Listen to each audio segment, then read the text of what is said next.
En promenade ou en randonnée, au trot et au galop, on va bien sûr privilégier les allures en suspension. Trot enlevé, galop en suspension pour soulager au maximum le dos de notre cheval. Cette suspension nous est également utile dans les fortes montées, dans tous les endroits où j'ai besoin de soulager le dos de mon cheval et de lui libérer au maximum sa locomotion naturelle.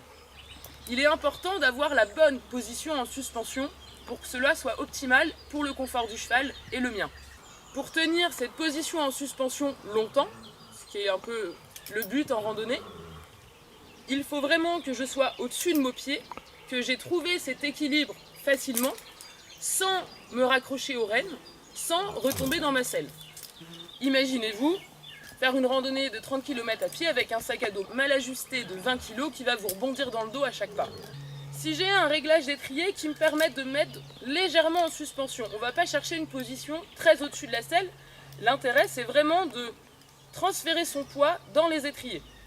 Donc je vais prendre la crinière ici, je ne vais pas m'appuyer sur l'encolure du cheval, je vais vraiment prendre une grosse poignée de crinière et je vais tirer, ça va simplement m'aider à m'élever le plus verticalement possible. Il ne faut surtout pas que je prenne la selle, parce que le centre de gravité va être beaucoup trop en arrière et je vais au contraire retomber très lourdement dans ma selle.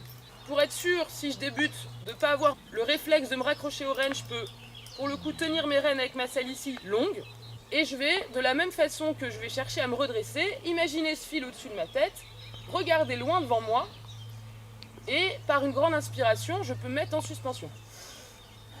Là, je suis en suspension, je suis au-dessus de mes pieds. Je peux éventuellement, si j'ai tendance à être sur la pointe des pieds ici, expirer, ce qui va faire retomber le poids dans mes talons. Et je vais petit à petit trouver cet équilibre sans les mains, où là, je vais pouvoir commencer à demander des choses à mon cheval de façon correcte, au bon moment, sans être déséquilibré et sans du coup retomber dans la selle ou me raccrocher aux rênes. Nos selles de randonnée sont équipées de fonte à l'avant. C'est très confortable et certains cavaliers ont tendance à appuyer leurs cuisses dessus pour fixer leur position. Il est évident que si mon poids est à l'avant, je vais avoir toute ma selle qui va se lever et appuyer qu'à un endroit, sur la pointe de l'arçon ici, ce qui va obligatoirement blesser mon cheval. Donc il faut vraiment trouver cet équilibre verticalement au-dessus de ses pieds. Je suis à peine décollé de ma selle, mais ça me suffit, j'ai la petite flexion du genou qui me permet d'amortir, un peu comme au ski, les à-coups du terrain, le mouvement de mon cheval. Et là, ça, je peux le tenir longtemps. Dès que je commence à fatiguer, je n'hésite pas à prendre la crinière qui va vraiment me permettre de garder cette position. Je peux imaginer être sur un tire-fesse au ski. Pour redescendre de cette position, c'est pareil, je vais m'interdire de retomber lourdement dans la selle. Donc je vais pas me rasseoir dans ma selle, en fait, je vais m'accroupir au-dessus de mes pieds. On n'est pas assis comme dans un fauteuil, si je suis là, évidemment, je vais faire un effort énorme pour me lever et une fois que je serai là, je vais retomber dans la selle. Donc je vais vraiment me lever et m'accroupir au-dessus de mes pieds, simplement en utilisant cette petite flexion du genou avec le moins d'effort possible.